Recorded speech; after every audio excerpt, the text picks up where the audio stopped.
Ah mais voilà, mais c'est Phil Alex qui est là. Ben c'est moi. Oh ben dis donc. Tu veux que je me déshabille? Ah tu fais ce que tu veux, hein. Ah ben je suis content de te rencontrer, je passais par hasard là. Ouais. Et qu'est-ce que tu fais dans cette cave toute pourrie? Eh ben je me pose bien la question. Sincèrement. Ne gratte pas trop parce que il y a des blessures, tu vois, que j'essaie de penser. Et non, ben c'est un après-spectacle. Alors, dis-moi, qu'est-ce qui te prend de faire un bestiaire comme ça parce que j'ai vu ton spectacle, là, tu parles que des animaux, tu as été Oui. dompteur, tu as travaillé dans un cirque, comment ça se fait? Ben oui, mais je parle des animaux, mais c'est pour mieux dénicher les travers de l'humain. Ah oui, on a bien compris. Bon, ouais, donc je parle pas que des animaux, je parle de l'humain en général, hein, qui a perdu son animalité, quoi, et qui fait qu'il est ce qu'il est aujourd'hui. C'est-à-dire. Tu me fais du La Fontaine, quoi. La Fontaine, écoute, La Fontaine, il est plus là. Je fais du Phil Alex, si je peux me permettre. Mais permets-toi. Voilà. Et je voulais te demander, qu'est-ce que tu penses Qu'est-ce que tu penses? Qu'est-ce que je pense? Je pense qu'il est bientôt l'heure d'aller se coucher et qu'il nous reste du boulot, et tout simplement pour finir la soirée.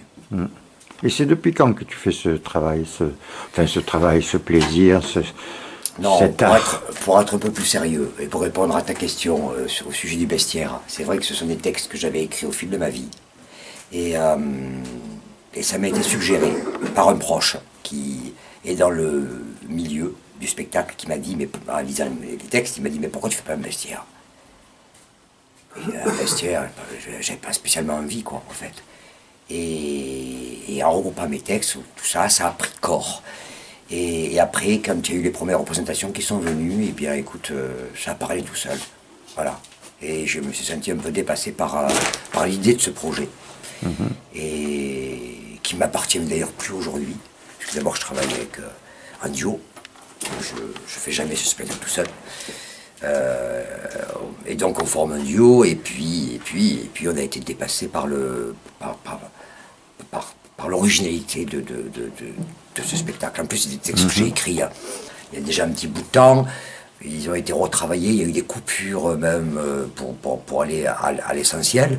Ce qui veut donc dire que j'ai du recul, moi, en tant que je suis presque plus auteur, puisque je les ai écrits il y a un bout de temps, je suis plus accroché sur les textes. Donc il y a pas mal de distance qui nous permet de le regarder avec cette distance-là qui fait que ce spectacle nous appartient sans nous appartenir, il appartient au public, quoi. Voilà. Et là, tu sais que ça va être sur la chaîne de la cave, donc sur YouTube. Ça veut dire qu'il y a 7 milliards de paires d'yeux qui sont capables, et de paires d'oreilles qui vont l'écouter, potentiellement.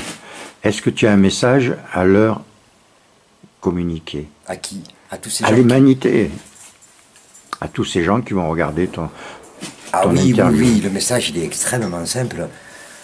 Venez voir le spectacle, et je pense que c'est la meilleure communication que je peux avoir avec les gens, puisqu'il me semble que tout est dit dans le spectacle, que tout ce que je vais dire là sera dit avec moins de tact et même moins de profondeur. C'est ça ton message pour l'humanité?